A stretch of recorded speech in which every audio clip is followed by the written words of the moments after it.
Boa noite a todos, caro camarada Zeferino Boal e caros cidadãos livres de Alcochete. Parece que é assim que eu tenho que vos passar a chamar. Minhas senhoras e meus senhores, muito obrigado pelo convite e pela vossa presença. Uma vez isto funciona, não funciona, ups, e assim. Isto não anda. Isto não passa.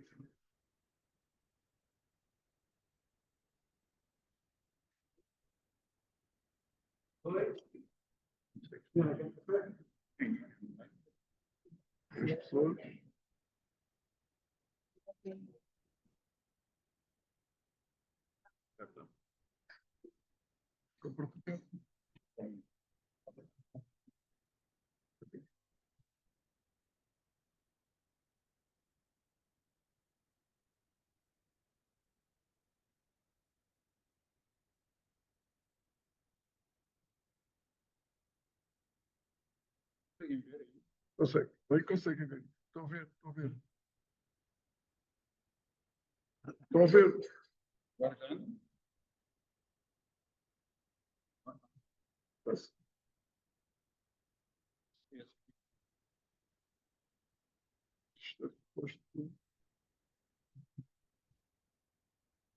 Já passou. Ok. Já passou. É assim, é verdade. Tenho aí um aviso, que é para fazerem o favor de lerem, que é para depois não apresentarem reclamações no fim.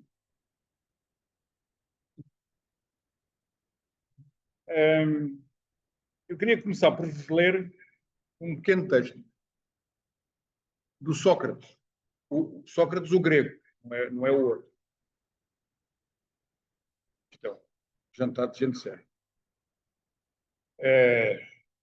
E dizia assim o Sócrates há cerca de 2400 anos.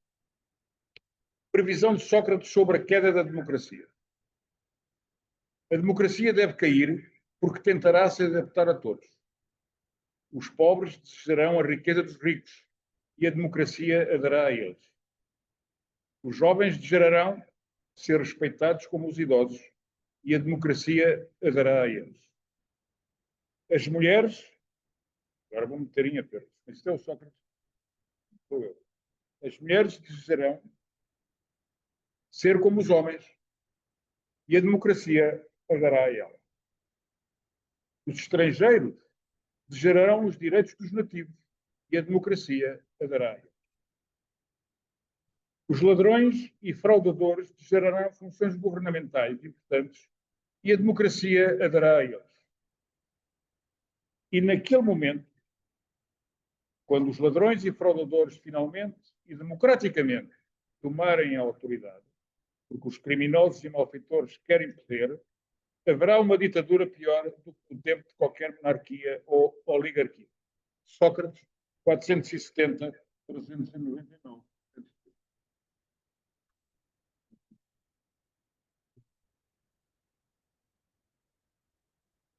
Como se sabe, a origem da democracia, do grego democracia, isto é, soberania popular, o governo do povo pelo povo, remonta à antiguidade clássica, a solo grego, nomeadamente à cidade-estado de Atenas, e teve o seu auge aí no século V a.C., o século de Péricles. Apesar do incipiente desenvolvimento atingido da civilização helénica, dos conceitos democráticos, a República Romana não chegou sequer a atingi-lo, eclipsando-se aqueles conceitos após as invasões dos bárbaros e por toda a Idade Média. Nas civilizações orientais, tais conceitos não tiveram expressão.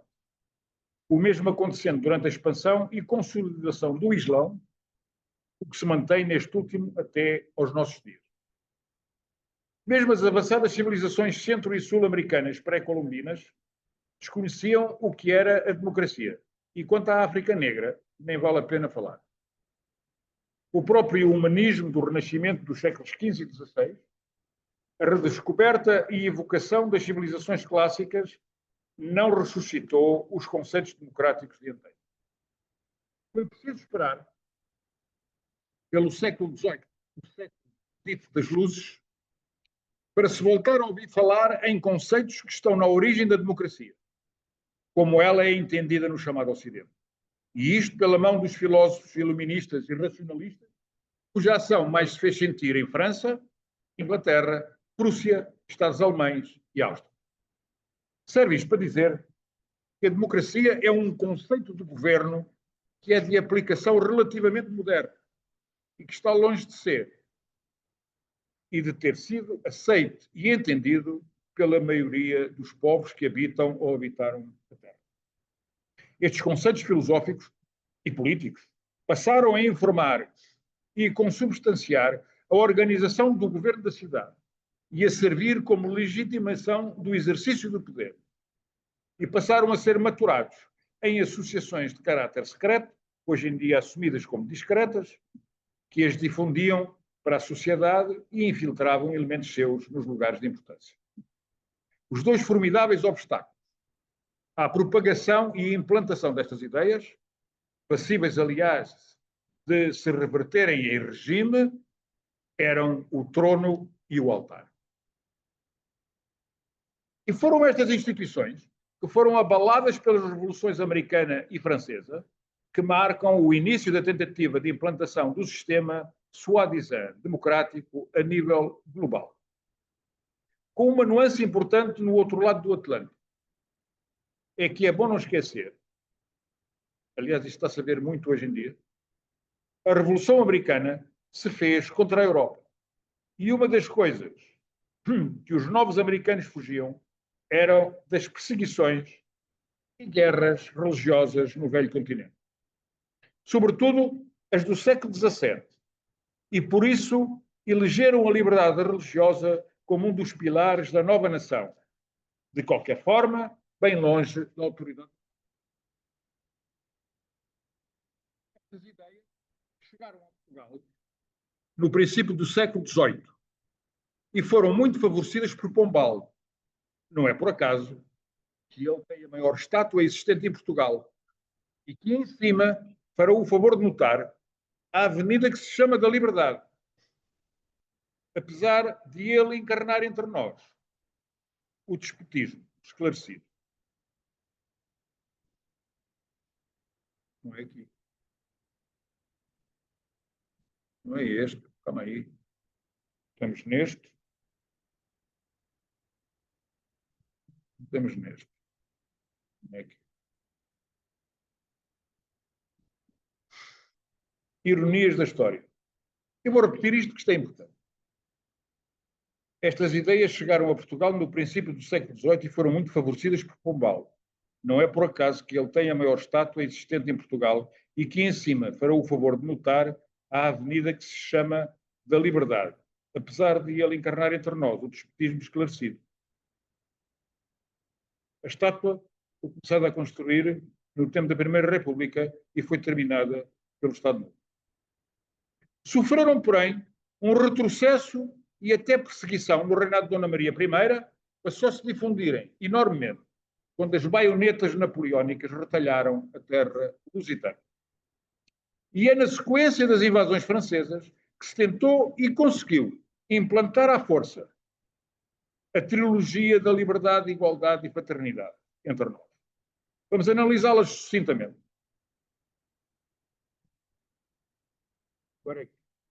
Olhando para a história de Portugal, para simplificar as coisas, vamos ignorar as inconfidências brasileiras do século XVIII e XIX, que estas coisas começaram no Brasil, não foi aqui. Podemos divisar como primeira tentativa de implantação do liberalismo, antecessor direto da democracia, na nossa terra, a tentativa do golpe de Estado liderada pelo general Gomes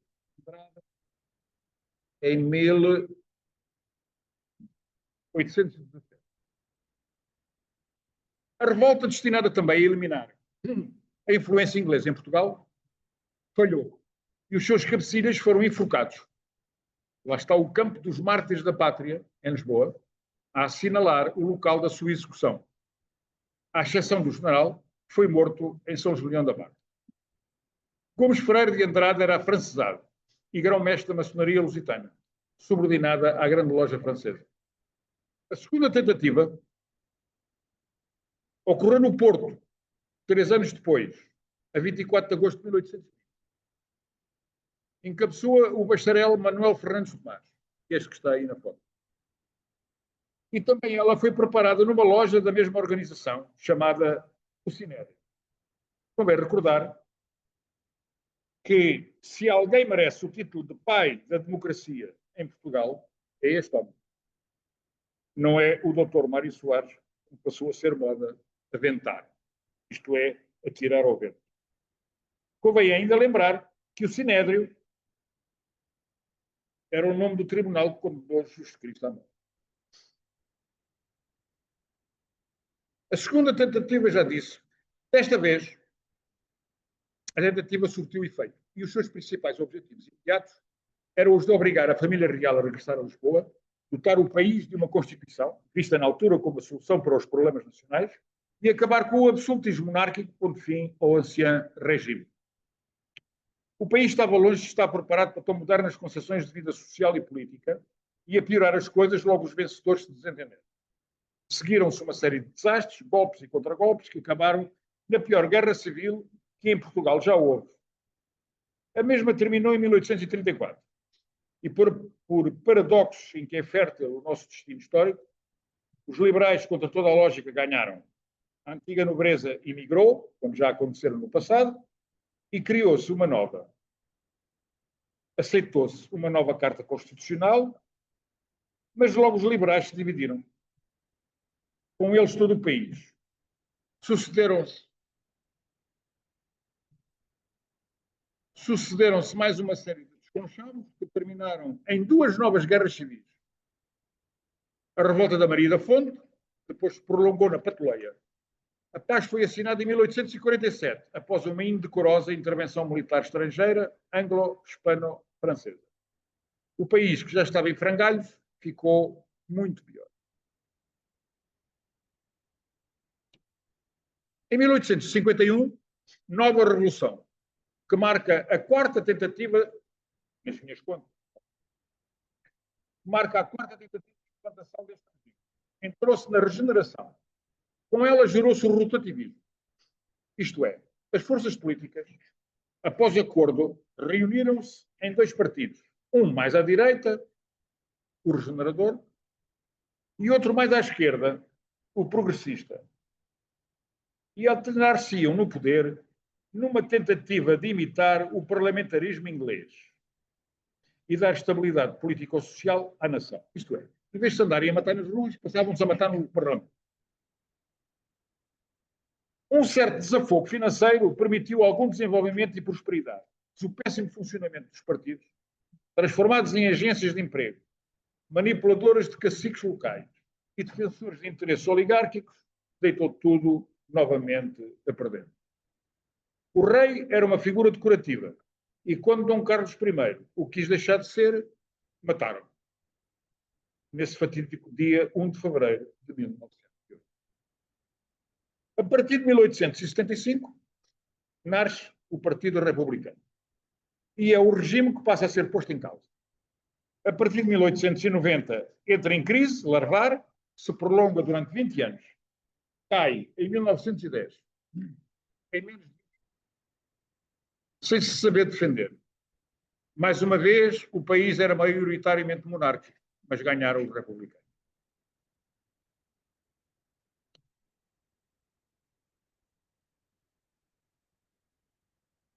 Aliás, o 28 de maio,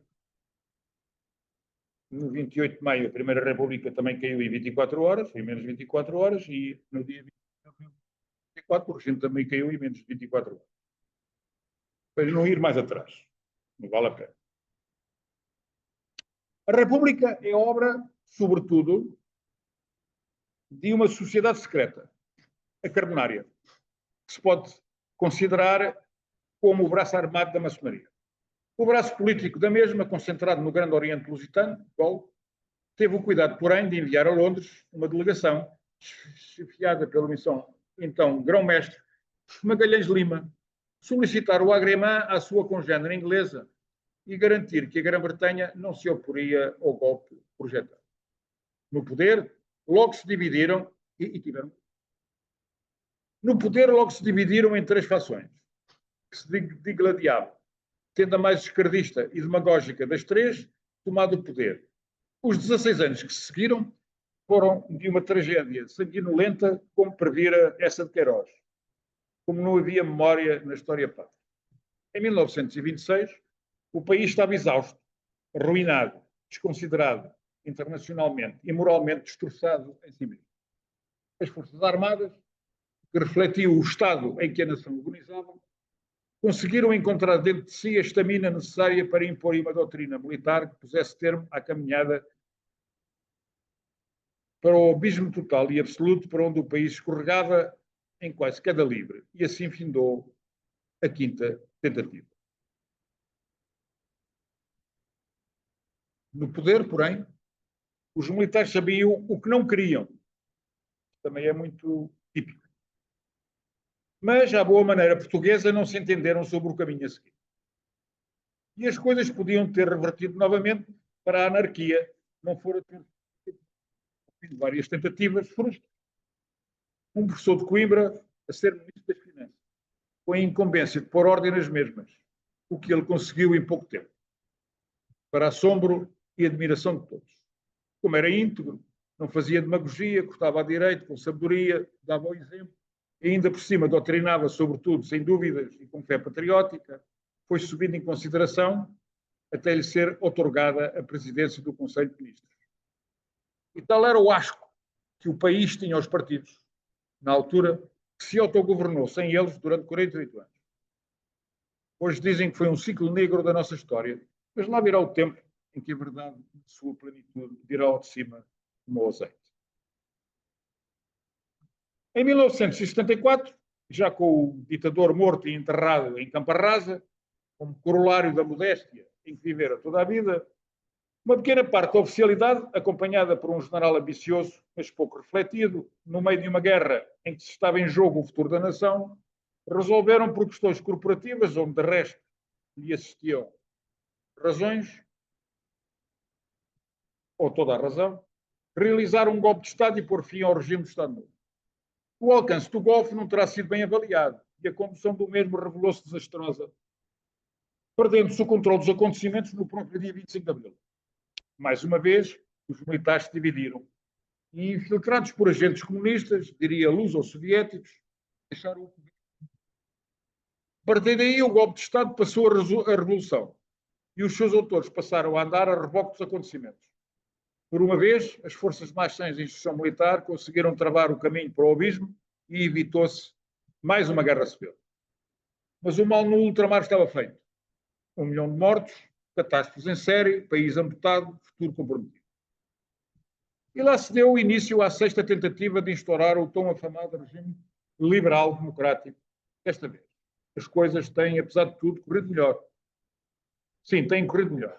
Lembro que durante os 90 anos que durou o liberalismo em Portugal, de 1820 a 1900, houve 6 monarcas, 2 dos quais assassinados, e 3 regências, 142 governos, ou seja, um governo e meio por ano. 42 parlamentos, dos quais 35 dissolvidos por meios violentos. 31 ditaduras, ou seja, um terço do tempo fora da normalidade constitucional. E 51 revoluções, pronunciamentos, golpes de Estado, sedições, etc. Por outro lado, isto é uma coisa trágica, mas a gente não tem memória em nada disto.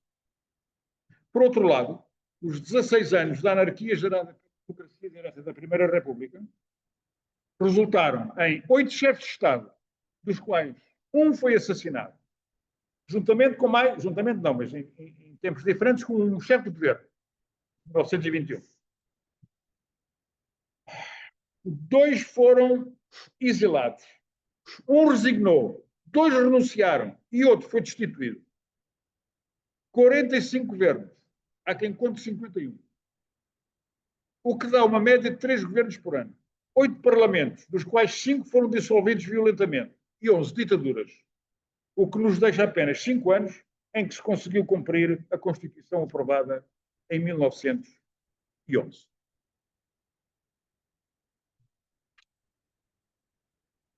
É melhor beber aí um trago, que é para a gente não ficarmos assim um bocado.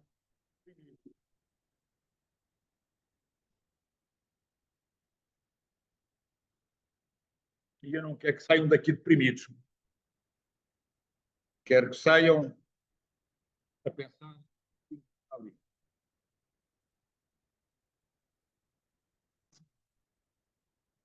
Bom, felizmente que por enquanto não se caiu em tão graves situações. E tal deve-se fundamentalmente a 4 razões principais.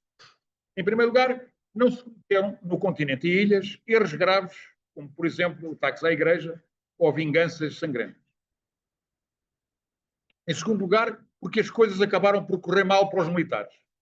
Por uma razão ou por outra, acabaram por sair mal com praticamente todos os setores da nação, o que os tem inibido psicologicamente de tomar qualquer tipo de atitude. Além do que, o que resta da instituição militar é quase irrelevante.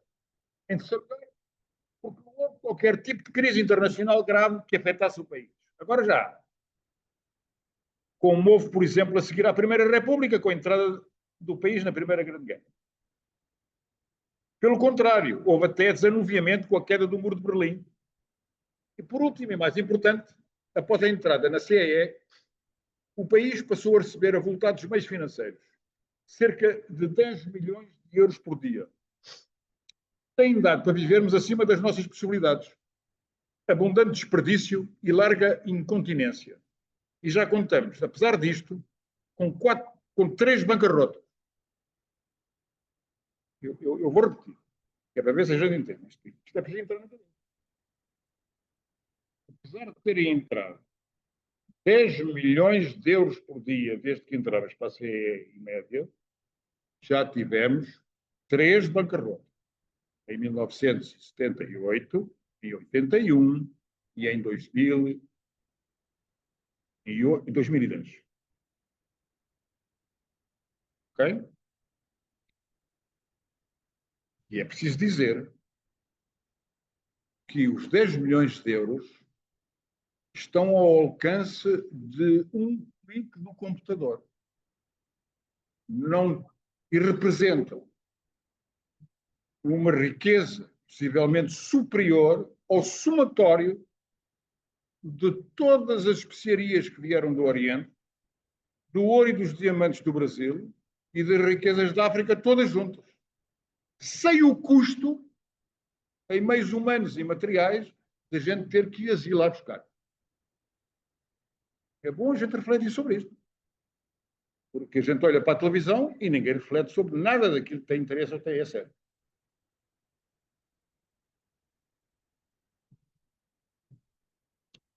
Ora bem, onde é que eu ia? O sistema democrático foi lentamente estabilizado em Portugal nos anos 80 e 90 do século XX, mas sempre com os partidos políticos em guerra civil permanente. Ora, tudo isto, em termos de regime, é algo fictício e está a esfarelar-se.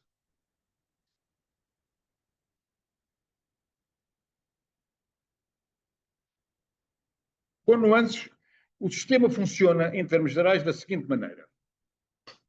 Um conjunto de cidadãos, unidos à volta de uma ideia política, forma um partido, que tenta, através da propaganda, atrair o maior número de cidadãos para a sua causa, que aparece explicada em manifestos eleitorais. Para cada pugna eleitoral, vence o partido que obtiver 50% mais um dos votos legais expressos. Processo semelhante passa-se com a eleição do Presidente da República, quando haja sufrágio universal para o evento. O partido ganhador indigita em seguida uma personalidade, normalmente o presidente ou o secretário-geral do respectivo do partido, o qual é convidado pelo presidente ou rei, que presida o órgão de cúpula do Estado e se presume representa a nação. Das eleições para o governo, forma-se também, proporcionalmente aos resultados obtidos por cada formação partidária, o plenário dos deputados, que vão constituir o Parlamento, cuja principal tarefa é a de fazer as leis do Estado, que também podem ser originadas no governo. As leis da Assembleia chamam-se, sabem, leis, e as leis originadas no governo chamam-se decretos-leis. E fiscalizar a ação do Executivo. As leis são feitas em nome do povo, que, segundo as regras, nem sempre bem percebidas e assimiladas, delega, através do voto, essa faculdade nos eleitos. Ao chefe do Estado cabe, através do seu poder moderador e autoridade máxima, velar pela constitucionalidade e oportunidade das leis e aprová-las ou rejeitá-las segundo fórmula previamente. Ao Poder Judicial cabe interpretar e julgar os cidadãos e as instituições segundo as leis promulgadas. Aos agentes da autoridade cabe fazê-las cumprir. Estariam assim, pelo menos em teoria, garantidas a independência e a interdependência dos três poderes, o legislativo, executivo e judicial. Uma coisa que foi inventada durante a Revolução Francesa por um célebre filósofo político francês chamado Montesquieu, que é tido hoje em dia como quase um suprassumo da essência do sublime neste âmbito. Só que depois ninguém cumpre aquilo que ele determinou. Porque, onde repararem, aliás, nota-se muito bem que não há independência nenhuma, quer dizer, está escrito na lei e o espírito da lei é assim, e esse espírito até está correto, que estes três poderes devem ser independentes uns dos outros e não se excluir nas tarefas uns dos outros, não é? Agora, na prática, é isto que se passa. Não houve nada.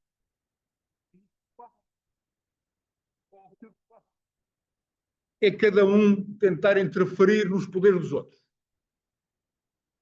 Estão a ver?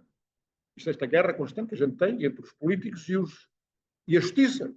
É plasmada na televisão diariamente.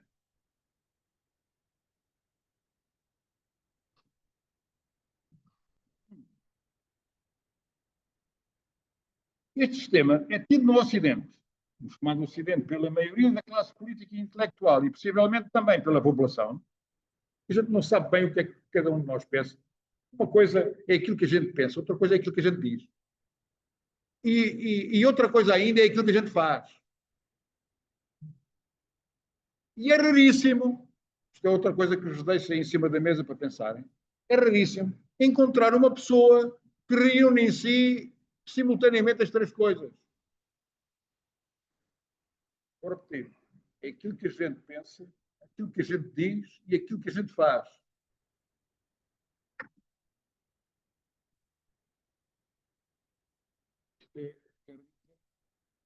Coisa é a mesma coisa que quando a gente vai à missa. Como é que se começa a missa?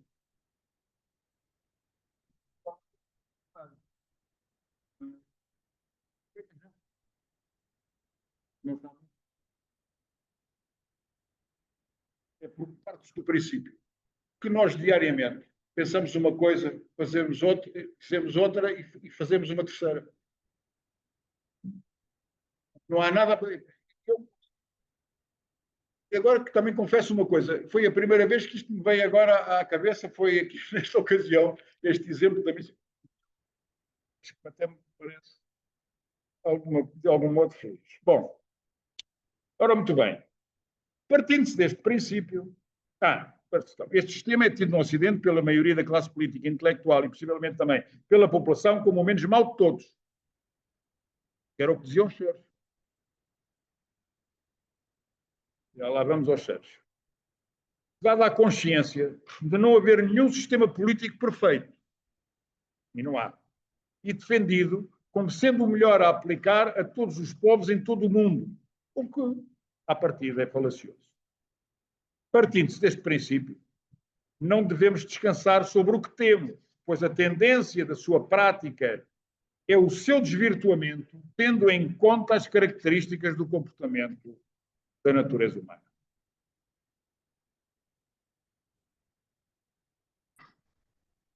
Sem querer entrar em pormenores que nos levariam longe do atual funcionamento do chamado sistema democrático e concentramos naquilo que se passa em Portugal, sem embargo, do muito que nos é imposto fora, e nós deixamos, apresenta 5 problemas gravíssimos a saber.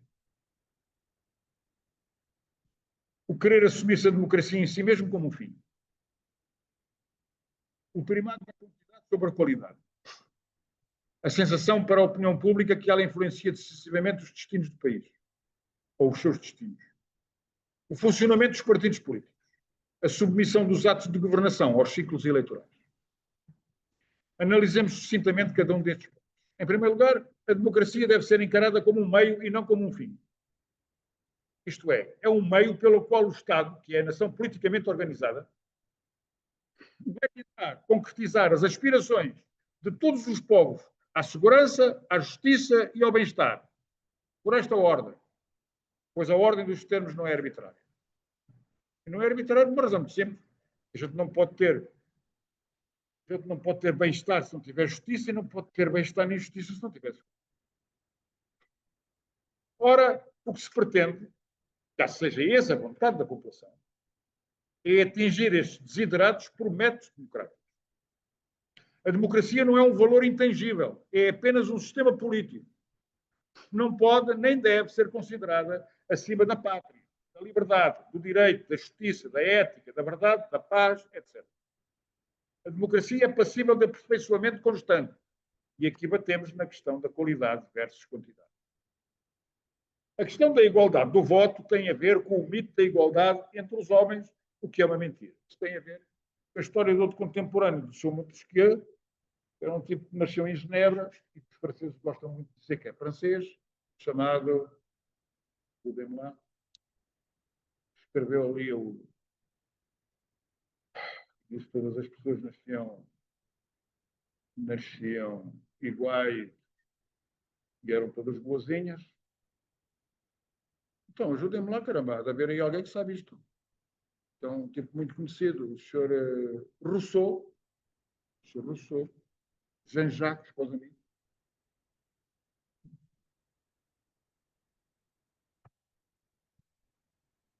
É que inspirou estas coisas.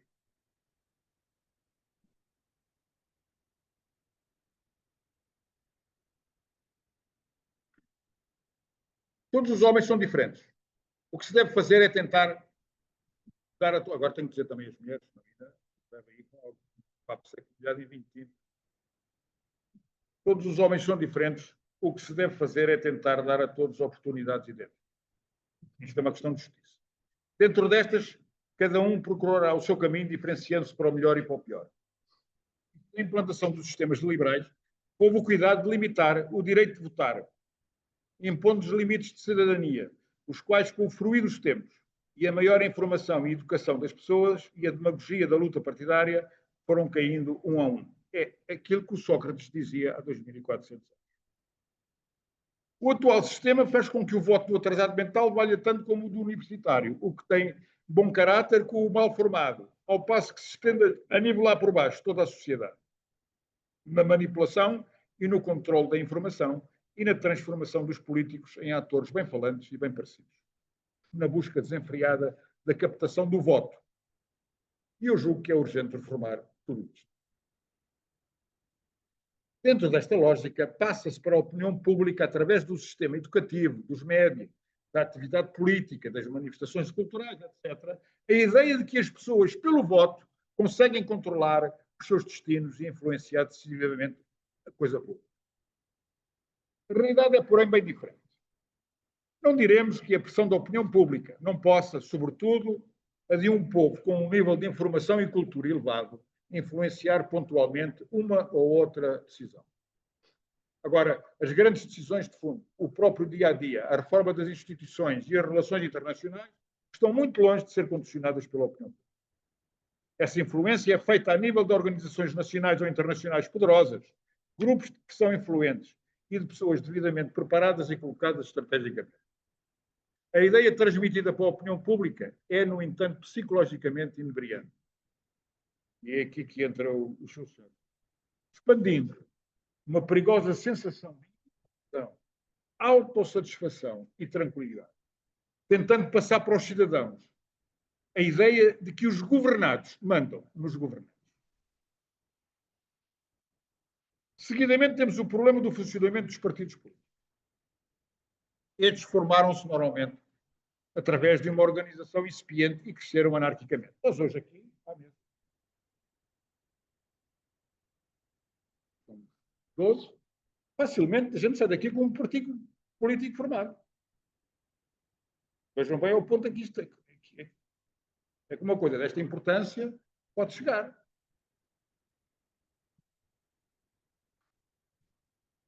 Estes formam-se normalmente através de uma organização incipiente e que cresceram anarquicamente, possuindo doutrinas difusas e constantemente remendadas ao sabor das contingências. Funcionam muito mais como agência de empregos e não como escolas de cidadania.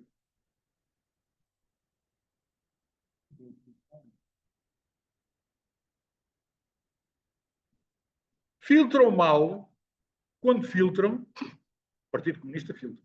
Mas também é o único que o faz. Por isso é que também não é um partido como os outros. Os seus candidatos a membros visam a curto prazo, são falhos de sentido de Estado e, às vezes, diria sempre, pois o que interessa é o partido e não a nação, de patriotismo, e vivem na lógica do bota abaixo e do dividir para reinar. E pelas constantes habilidades políticas e de comportamento, falhas éticas, traições e divisionismos que são públicos, bem como casos de corrupção, desacreditam-se rapidamente aos olhos dos cidadãos que vão votar as diferentes opções políticas apresentadas. O que é que diz o... São todos iguais e fazem assim com a mão. Os gajos são todos iguais. As próprias pessoas que dizem isso, se calhar também não são diferentes. Mas não estão naquele. Alguns, se calhar, gostariam de estar. Estão a ver? Porque tudo tem a ver com a natureza humana. É o busilis desta coisa toda. Mas com o seu mau comportamento contumaz, afastam os cidadãos honestos, os chamados homens bons dos conselhos. Isto vem da Idade Média. Vem do Afonso Henriques. Da atividade política e do governo da cidade, abrindo assim caminho aos menos capazes da sociedade, aos mal formados e oportunistas, entrando-se numa espiral de desgovernação, corrupção e comportamentos inadequados que acabam sempre em muito mal. Por último, e derivado do que atrás se disse, temos a prática governativa, melhor dizendo, de toda a classe política, balizada pelos ciclos eleitorais. Vocês notem que são, quer dizer, os ciclos eleitorais são o alfa e o ômega do sistema. É muito importante porque o Dom Manuel I, por exemplo, quando mandou fazer os Jerónimos, não estava preocupado em ir inaugurá-lo. Hoje, não há nenhum chefe político que lance uma obra que não queira ele próprio ir inaugurar. Posso-me entender?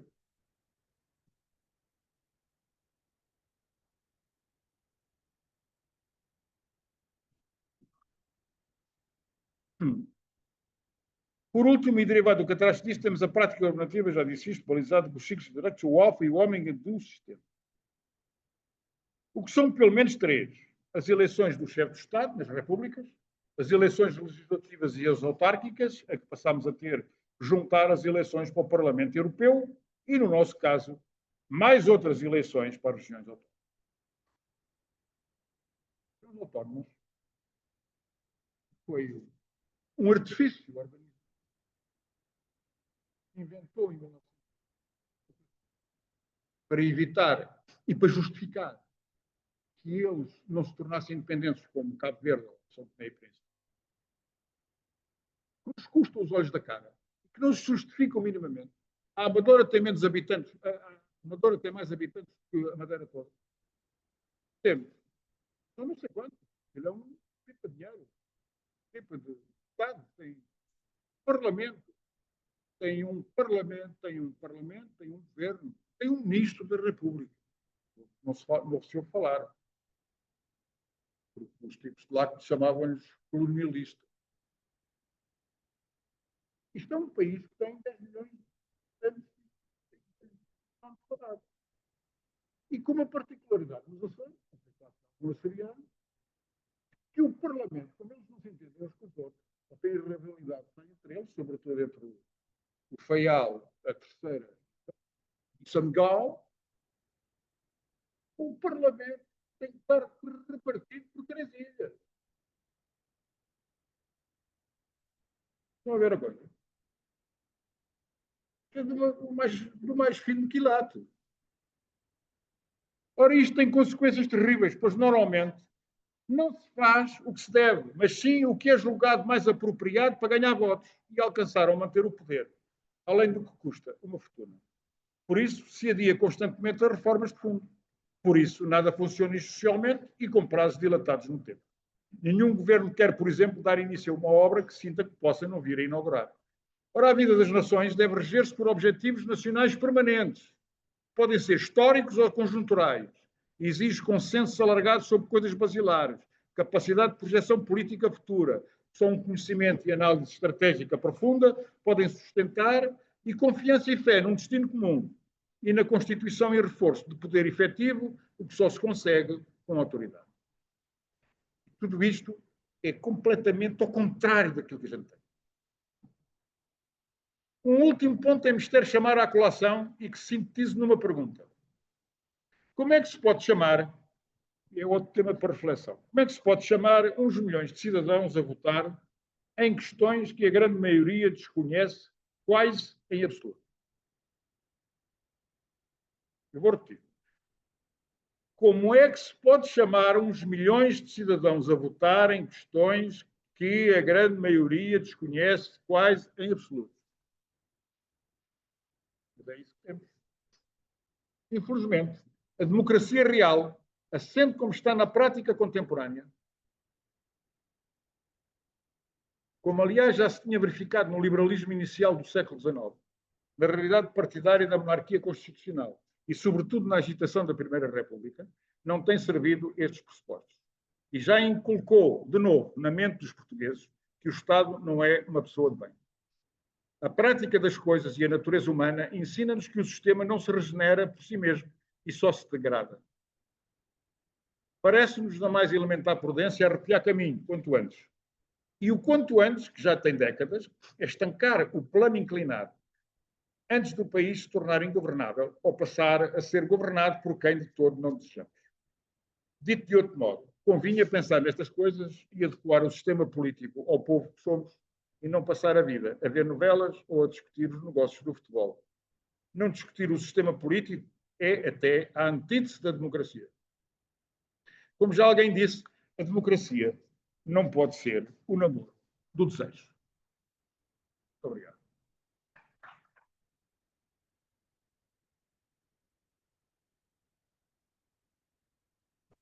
Agora, se derem algum Só já vou passar, eu tenho aqui uma raquetezinha de ténis para que se que é para poder devolver.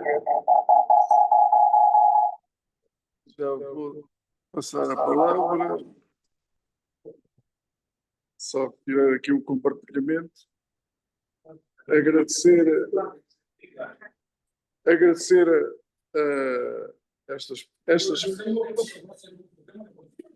estas reflexões, mas eu hoje vou ter a prerrogativa, até por aquilo que eu retratei historicamente no tempo que era real cadete da academia e eu sendo ao telefonema do então oficial dia, eu vou fazer a primeira pergunta, depois passa, até porque há tempos num outro jantar de tertúlia, quando fui questionar, toda a gente se ficou incomodada com o que eu ia perguntar, mas eu vou fazer a pergunta agora noutro âmbito. Sabendo nós, historicamente, que o pensamento de uma sociedade dita discreta foi ela que fundamentou os alicerces para criar a maior potência hoje mundial, Estados Unidos da América, como é que se pode reverter a história nesse sentido?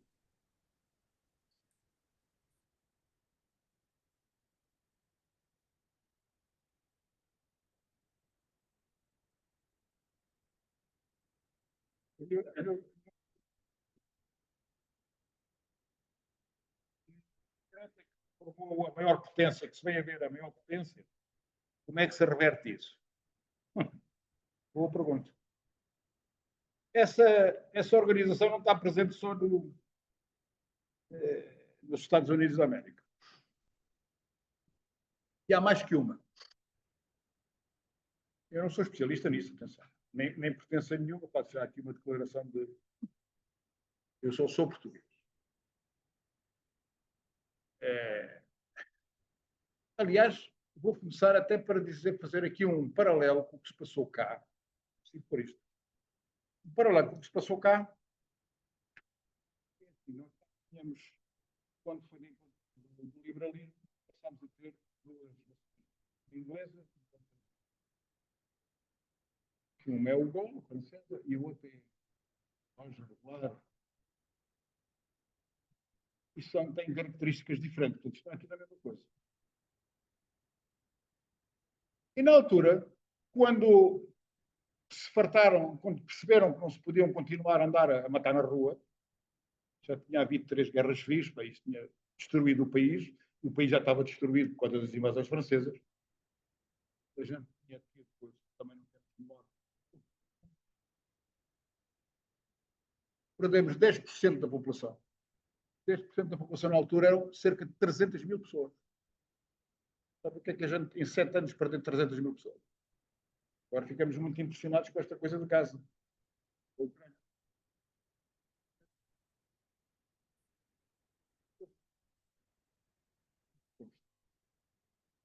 Não há dados.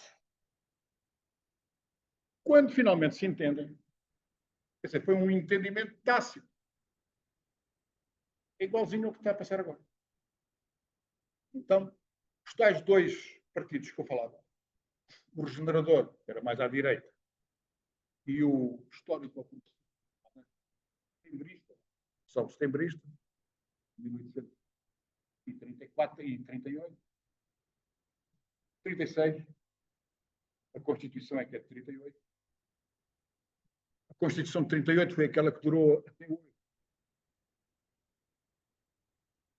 Foi a de 33. O partido progressista, histórico, mais à esquerda, era apoiado e o Regenerador era apoiado pela.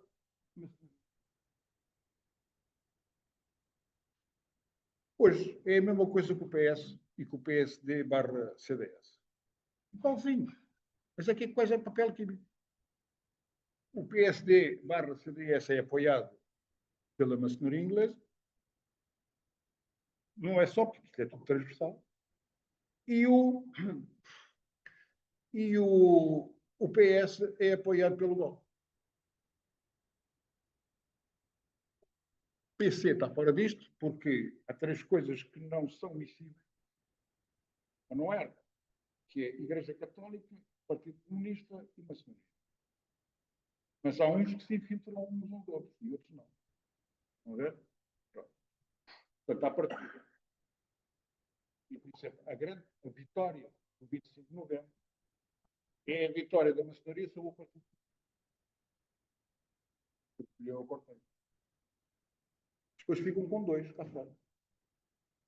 A Igreja, quando perdeu o poder, está a ver os navios a passar. E deixou de ter serviço de informações. Apesar de ter tudo para poder ter um serviço de informações. Mas, enfim, estão divididos por eles. É outra guerra. A Deus o que é de Deus e aos homens o que é de César. Na América é um pouco a mesma coisa. Mas na América, a maçonaria nunca foi perseguida. Portanto, viva às claras. Eu estive uma vez em Santo Domingo. Uma vez, não tive mais que uma, mas uma vez em Santo Domingo andava a passear.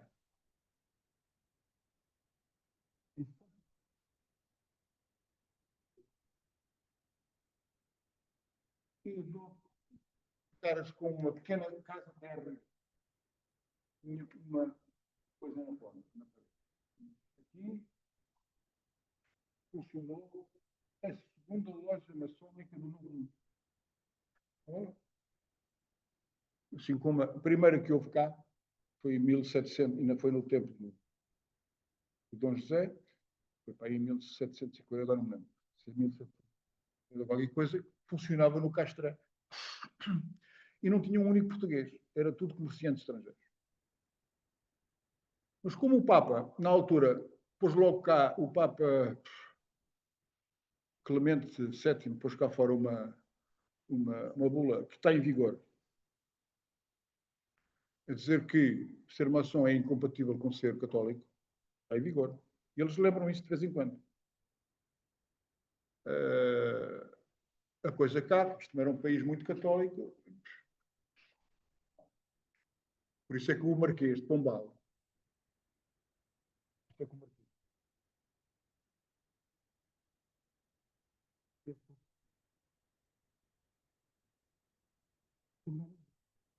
ele aparentemente tinha sido iniciado, onde tinha sido embaixador em Viana d'Astro.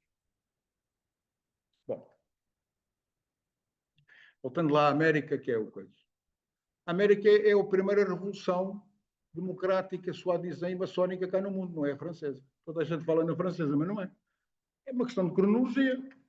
Revolução Americana, 1700.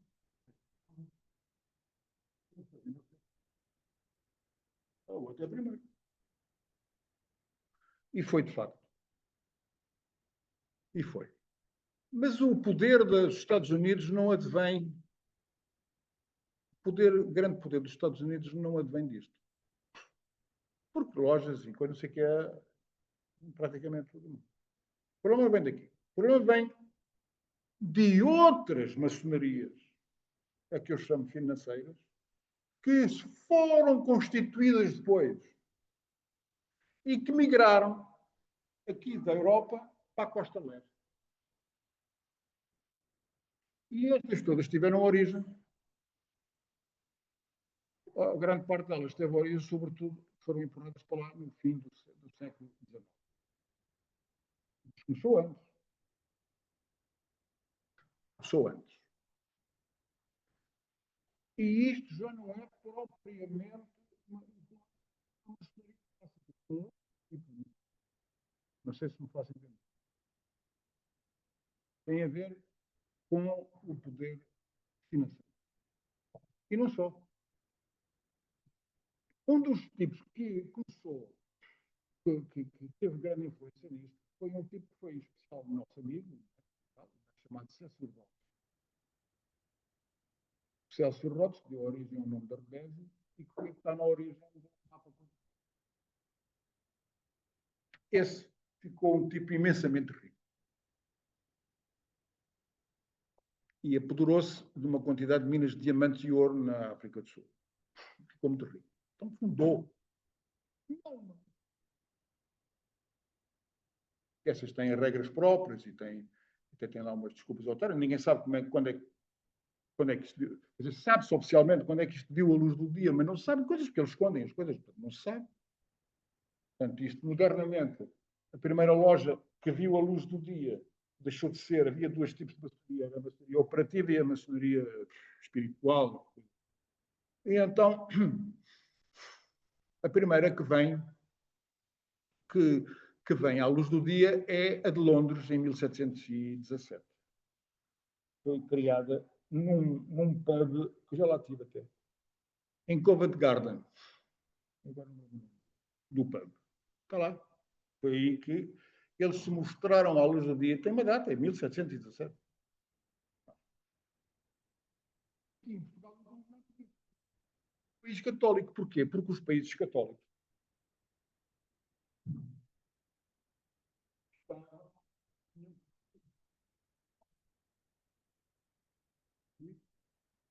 não é por acaso.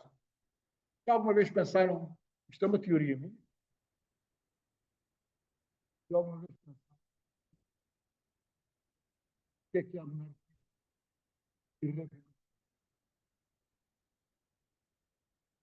Há aqui uma linha. Há uma linha que divide a cerveja do vinho. Cerveja para o norte, vinho para o sul. Passa por meio da França. Do que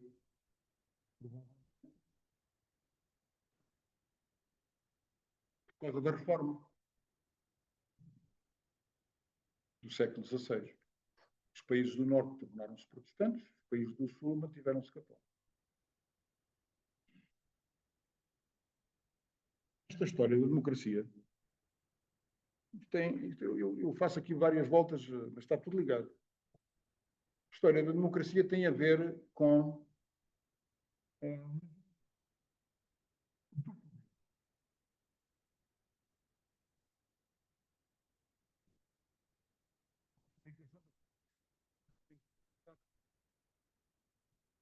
quero fazer isso e não me deixam. Isto é uma ditadura, uma coisa inacreditável.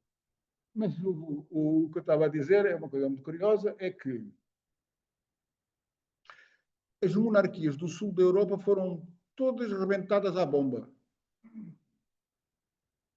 E no norte mantêm-se. Tornaram-se república. Porquê? Por causa disto.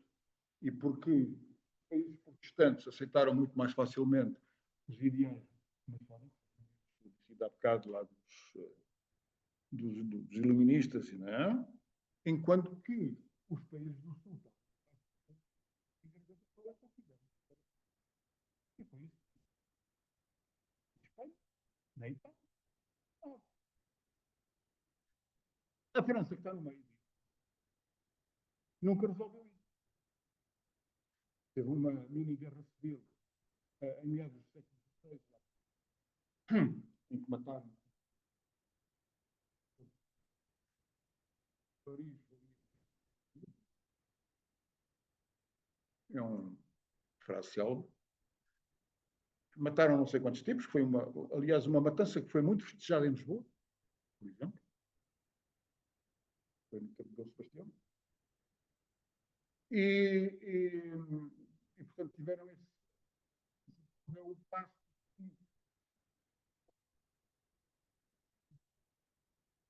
Ele anda assim, para cima e para baixo, e desde aí até hoje eles nunca mais atinaram com nada. E andam aí, não é mesmo? Bom. Ora, a América manda porque tinha dinheiro. E tinha dinheiro porquê? Porque houve uma quantidade de gente que pôs lá o dinheiro e eles criaram redes de fazer. Criaram a Wall Street, criaram não sei quantos bancos, deram origem caminhos de ferro, tudo aquilo. O poder maior foi, por outro lado, conseguido quando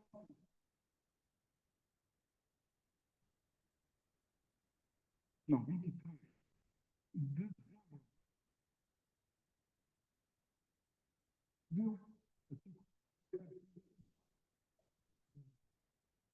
foi numa coisa a Federal Reserve, que é uma coisa com que agora o Sr. Trump anda à cabeçada. E provavelmente é do resultado desta cabeçada que o Sr. Trump anda com eles que vai resultar o futuro do Sr. Trump. Mas isso é o que vamos ver. Este Fed, no fundo, é um banco central. Mas é um banco central, e aqui é que está o segredo desta coisa. É um banco central que é privado. O banco não é do governo americano. O banco pertence a 7 ou 8 famílias. E além de ser um banco privado, tem o direito único e exclusivo na América de fazer o dinheiro. E por cada dólar, o governo americano paga-lhe uma taxa, um imposto, que é garantido pelo imposto do povo americano. Isto é a coisa mais trambólica que há no mundo e que a maior parte, inclusive, dos americanos desconhecem em absoluto ou não lhe dá o valor que tem que falar. E esta coisa de pumba. Lá se foi. É alegria. Bom, mas isso leva-nos longe, porque isto é uma... eu já estou a falar há muito tempo. Portanto, é importante a maçonaria na América, mas a América tem o poder derivado da migração de sociedades de outras maçonarias que são ferramentas clássicas. Posso me entender? São maçonarias de caráter financeiro. Muito importante. Só foi uma provocação, porque depois há aqui coisas que podemos debater noutra galáxia, Sim. até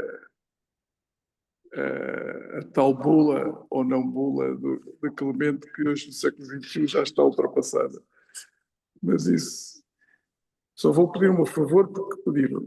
Cada vez que o Tenente Coronel Brandão Ferreira se afasta do computador online, deixam de ouvir. Está bem. Quem é que... Começamos por aqui. Não foi. Espera aí. Agora, para aqui, para as pessoas não forem ouvirem. Pá, não estava a contar com isso. Mas eu seguro.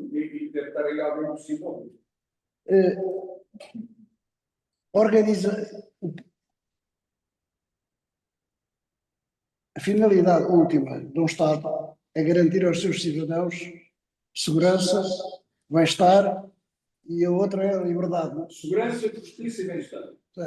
Justiça e bem-estar, muito bem. Isso foi sempre, com certeza,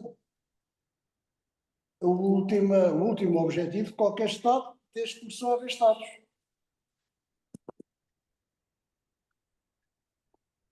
Outra coisa, cidadania livre. Cidadania livre. Há outro tipo de cidadania? Pode não haver, senão não é livre. Agora vamos a outro aspecto que eu peço desculpa, porque como sou surdo, só ouvi as coisas aos bocadinhos. Mas já conhecemos a maneira de pensar. A democracia é um meio,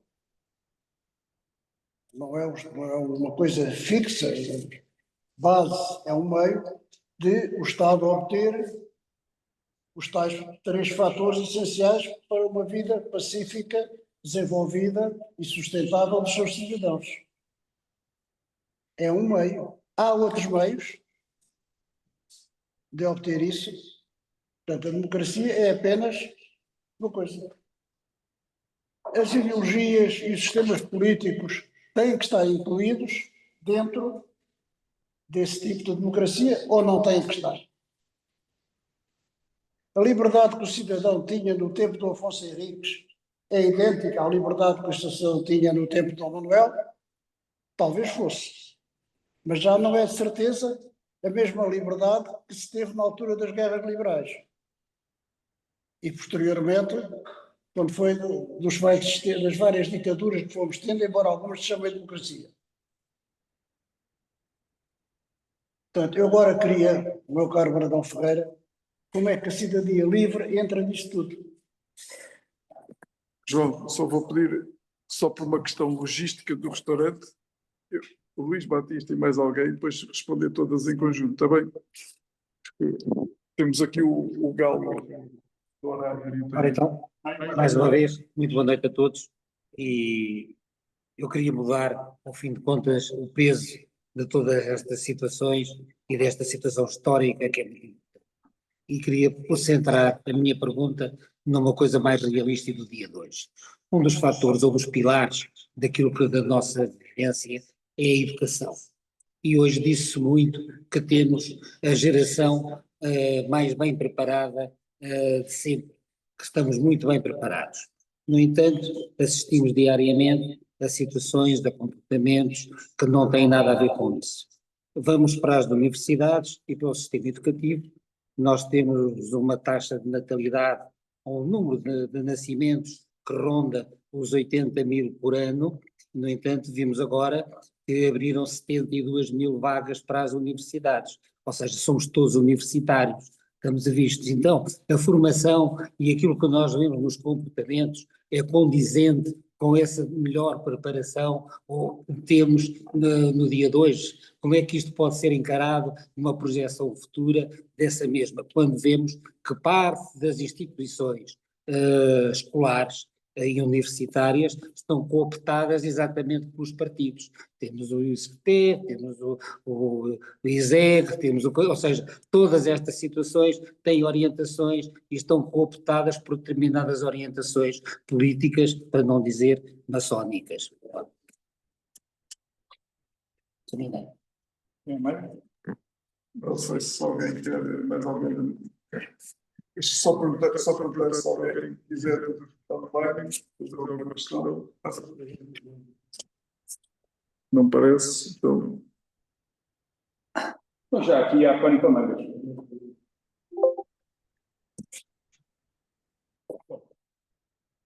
Meu coronel, o senhor podia-me fazer perguntas mais fáceis. Agora, vamos lá ver. A cidadania livre é quase um plenário. Cidadania livre é um plenário. Não pode haver cidadania sem liberdade. O problema é a definição. Por isso é que eu não estava naquilo que eu projetei. E aqui, reclamar, é preciso saber o que é possível. Diz que nós todos temos direito, não está na terra agora, temos direito à habitação. Bom, quer dizer, está escrito que toda a gente tem direito à habitação. Isto é um princípio, não pode obrigar a nada, porque senão eu também vou lá. Faça favor, não. Há coisas que não têm sentido absolutamente nenhum. Não tem. Ora, a questão da liberdade é mais complicada. Eu já não vou ao ponto de dizer assim, quando eu ouço aquelas duas coisas célebres, um é dizer, quando ouço falar em liberdade, penso logo. E o outro dizia, quando ouço falar vivas à liberdade, vou logo à janela ver quem é que está aí preso. Não é? Eu não vou entrar nesse esquema aí. Mas a questão da liberdade é que a liberdade é um valor absoluto. Mas tem aplicação relativa. Isto é, a minha liberdade acaba quando começa a compatibilizar isto é o diabo. E não há só uma liberdade. Há várias liberdades. E há vários graus de liberdade. Eu ter a liberdade de atravessar a rua sem ter medo de ser assaltado é um grau de liberdade. Isto não não se pode fazer isto como chavões. Quer dizer, viva a liberdade. É preciso concretizar.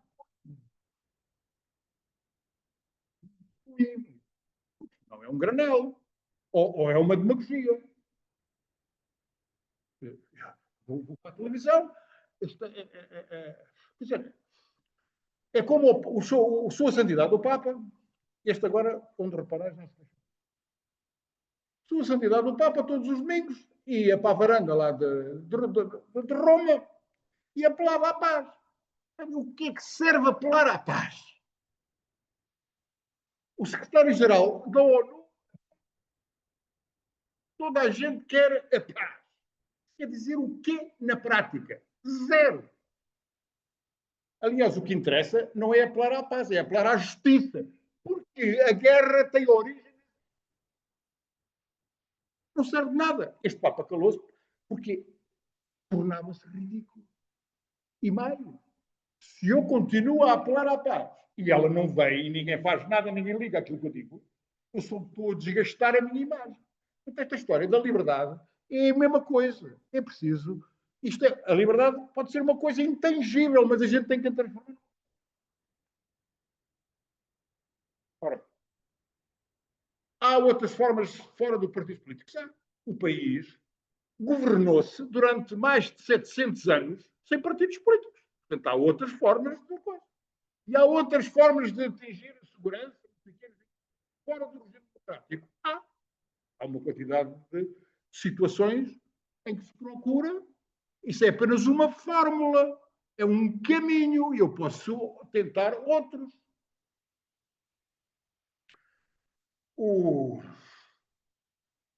E às vezes eu tenho fórmulas que dão durante uns anos, depois colapsam. Estão a ver? Portanto, isto não há aqui nenhuma fórmula matemática para os regimes políticos. O que tem que haver é finalidade. E, portanto, durante séculos, encontrar forma de melhorar. Uma das formas que se tentou, nomeadamente, foi o nascimento de ideologia. E daí nasceu o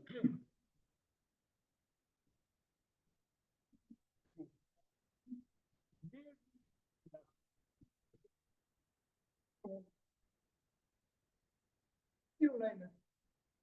Alguma destas alguma vez resolveu algum problema? Alguma destas ideologias?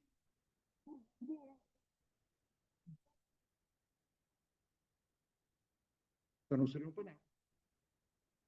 Mas a natureza humana diz que há um gajo que tem uma ideia e quer aplicá-la. E há que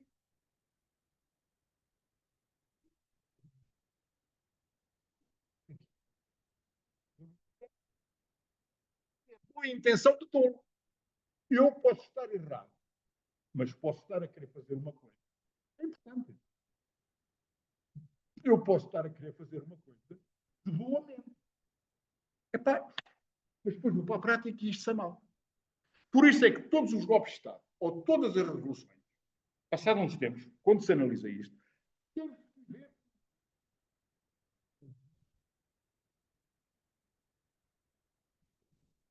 há muitos anos, de boas intenções está o inferno cheio. A gente francesa pelos resultados que teve. A revolução contra pelas intenções, e as intenções, ainda por cima, são subjetivas. Mais difícil de avaliar. Portanto, há variedíssimas. Eu vou-vos dar um exemplo de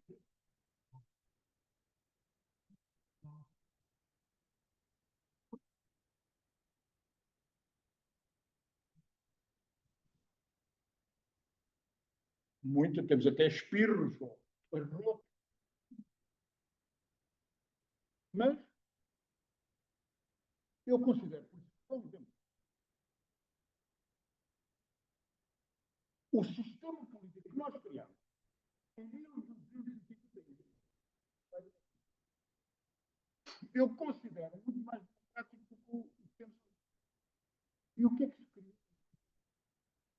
Um sonho do Afonso Santos, que até era um homem de ideias avançadas, tinha conhecido a Universidade de Paris, depois casou com Bolonha, e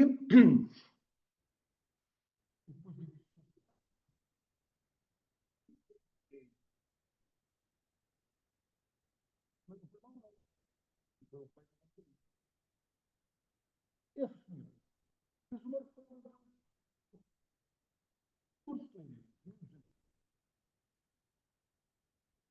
tornaram muito mais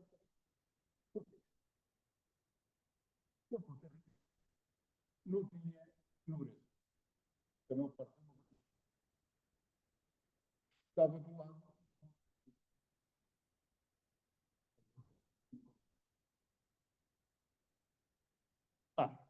Portanto, eu peço desculpa.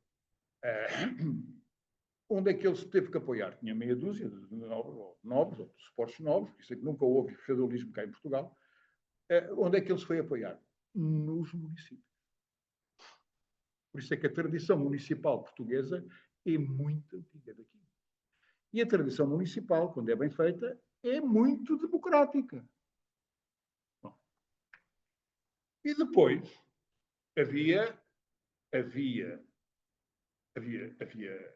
o clero. O clero já dava problemas. Porque é que o clero dava problemas? Porque não queria pagar impostos, nunca quis pagar. O que cria uma situação de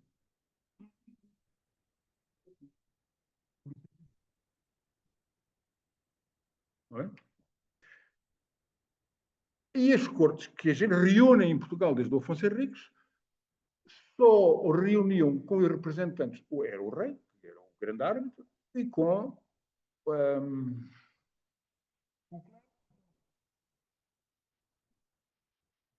mas as cortes, pela reforma que fizeram das cortes de Coimbra, de 1254, o povo passou a estar.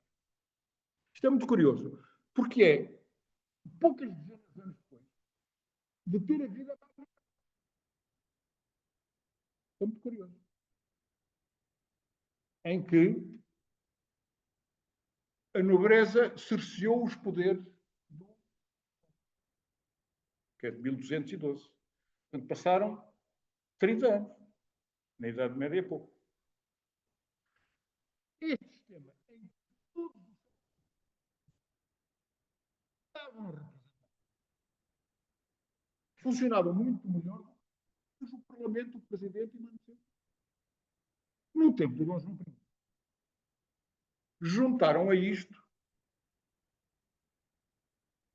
um quarto ramo, como se pode chamar. E quem é o quarto ramo desta coisa? É a burguesia. A burguesia, o pessoal, os mercadores e o pessoal dos ofícios passaram a concorrer com a nobreza porque os burgueses fazem as revoluções. Por isso é que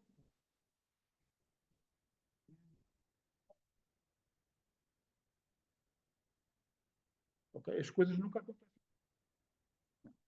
E então, o que é que se passa? Fazem a Casa dos 24. A Casa dos 24 foi uma coisa muito importante durante séculos. Porquê? Porque era das artes e dos ofícios. A Baixa de Lisboa tem ruas.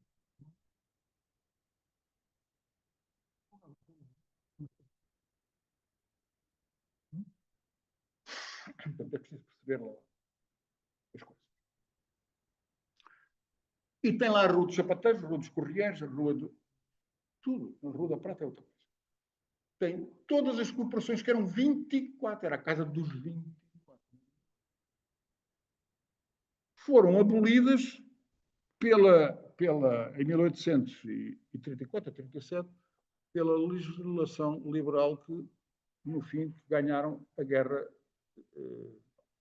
Portanto, isto é para dizer que já a guerra, o rei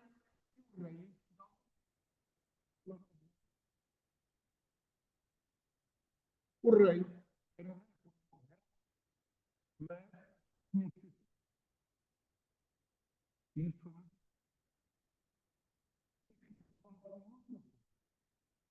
um país,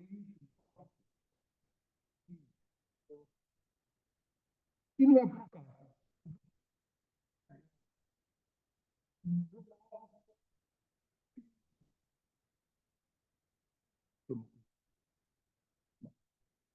Portanto, as nossas relações com a Santa Sé foram sempre uma coisa muito conflituosa durante toda a história de Portugal. Ora, portanto, há muita maneira. Quando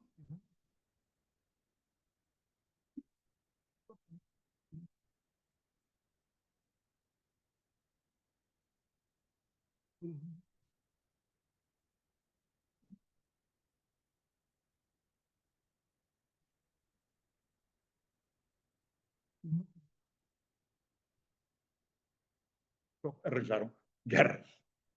Bom, portanto, isto ainda havia. Mas agora, as suas questões não têm nada a ver com esta conferência. Zero. São outra conferência. Mas eu não me importo nada de responder a isso.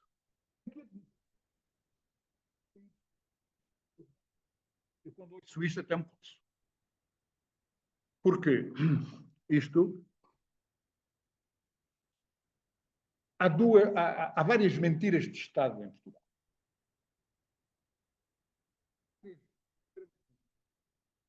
Primeira, é que a gente fez tudo errado antes do 25 de Abril, e uma mentira de Estado do tamanho de um caminhão cisterna. A história do cidadão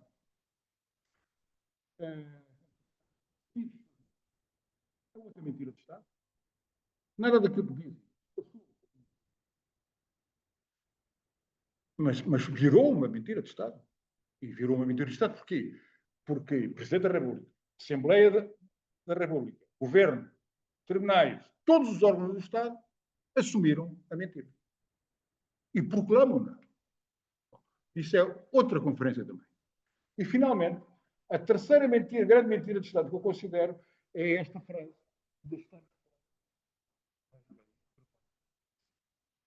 Eu diria que é a geração pior preparada. É uma mentira de Estado. E porquê que é a pior geração preparada sempre? E é talvez, hoje em dia, será há tantos, mas um dos primeiros, um dos principais calcanhares. Porquê? Porque nos rebenta com o futuro. Condiciona todo o futuro. Bom, e porquê que isto é assim? O que é que se passou? Porque ninguém fala a verdade, meu Deus do céu. A gente tem que se habituar a falar a verdade. Porquê que os políticos não falam a verdade? Os políticos não falam a verdade por uma única e exclusiva razão. Porque as pessoas gostam de se desmentir. Porque se as pessoas não gostassem que se desmentam, os políticos não mentiam. Não faziam promessas que não podiam cumprir. Não diziam coisas que sabem que eram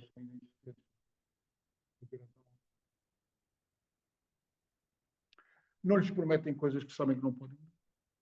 Não falam só de coisas que julgam que eles gostam de ouvir. Só há, no meio disso, uma única situação em que os políticos não podem mentir e se atrevem a falar a verdade. O Sr. Winston Churchill, o Sr. Winston Churchill fartou-se de propagandear coisas com verdade antes da Segunda Guerra.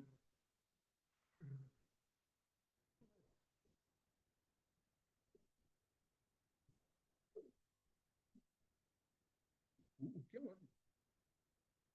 E havia uma grande campanha pacífica.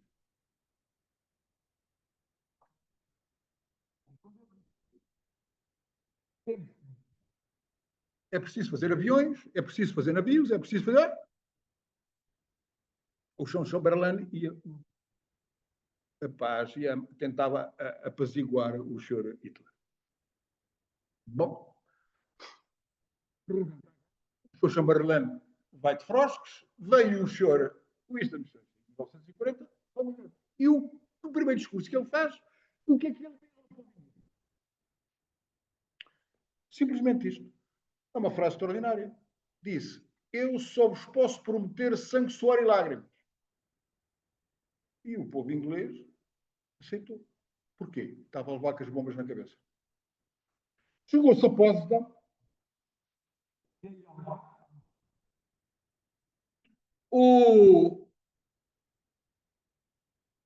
E o senhor Winston Churchill é corrido do governo. Porquê? Porque queria manter o império. E os ingleses estavam fartos de guerra. Estavam há 4 anos a levar com bombas em cima. Correram com o senhor Winston Churchill. Foi para lá o trabalhista, Sr. Attlee. Bom, portanto, isto é para dizer que as pessoas só aceitam a verdade quando estão em muito mais condições. De outra maneira, o que a gente... Agora, a educação não se deve chamar educação, mas sim instrução. A instrução é um desastre absolutamente catastrófico e extenso. E começou em 1974, 1975. Porquê? Porque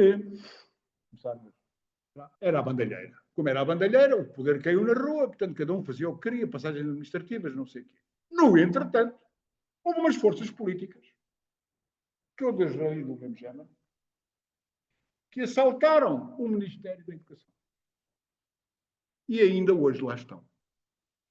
Isto é, passados 50 anos, e passados não sei quantos governos, de não sei quantos partidos, de não sei quantas porcarias, de não sei...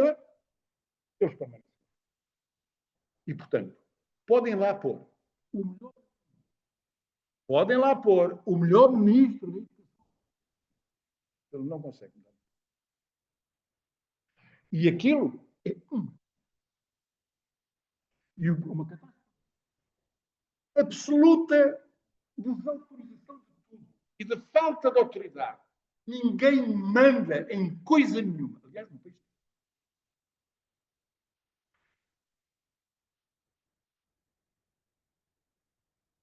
Greves constantes e contínuas.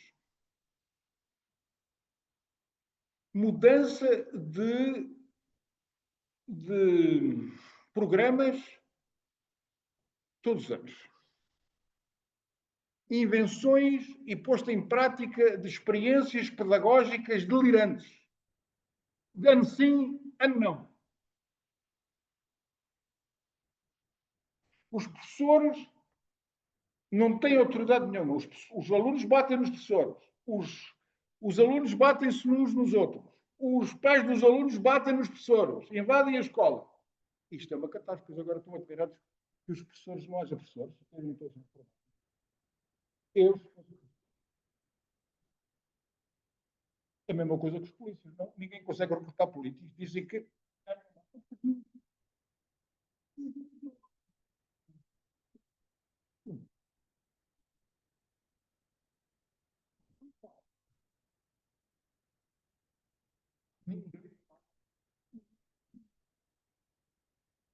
depois fizeram uma coisa catastrófica que foi que ainda não ninguém reparou até hoje, que foi terem acabado com as escolas industriais. Depois fizeram chamar democratizar o ensino para esta gente é nivelar por baixo, é bandalhar tudo, passar tudo para a mão. Portanto, não há avaliação. Eu vou dar um exemplo. Eu fiz antes.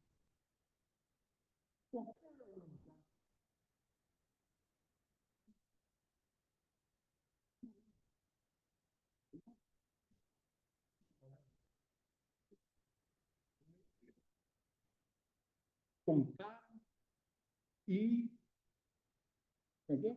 Falta uma coisa. Falar, contar,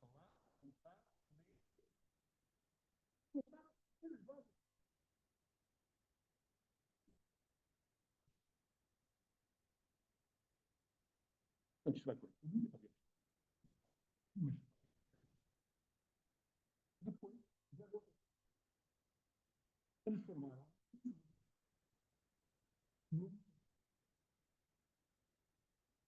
nivelaram por baixo. E por isso é que aparece a gente tem 80 mil. E porque meteram na cabeça de toda a gente. Ora, isso é outra estupidez enorme. Por isso é que a gente quer como se isso fosse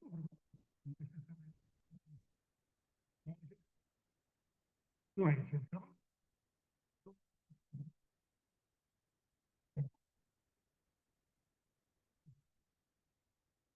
Agora,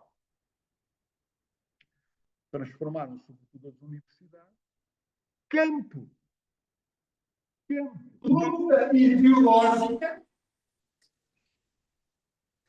mais do que campo de luta ideológica. Há universidades que estão dominadas por determinadas ou partidos, ou maçonias, ou não sei o quê. Desvirtuaram E transformaram isto num negócio. Ora, uma coisa que é um negócio é para ganhar dinheiro, não é para ensinar. Não tem grau de exigência.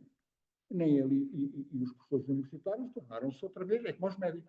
Não se pode tocar neles, pois não se pode falar a verdade. É como os bombeiros. Há vacas sagradas. E toda a gente tem medo de tocar nisto. E os políticos não vão tocar nisto. Não tem eleições, irem para o poder.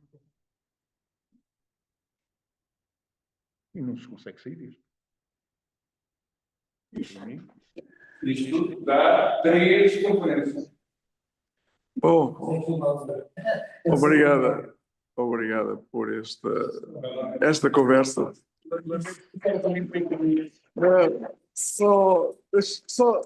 Perdão, só 2 minutos.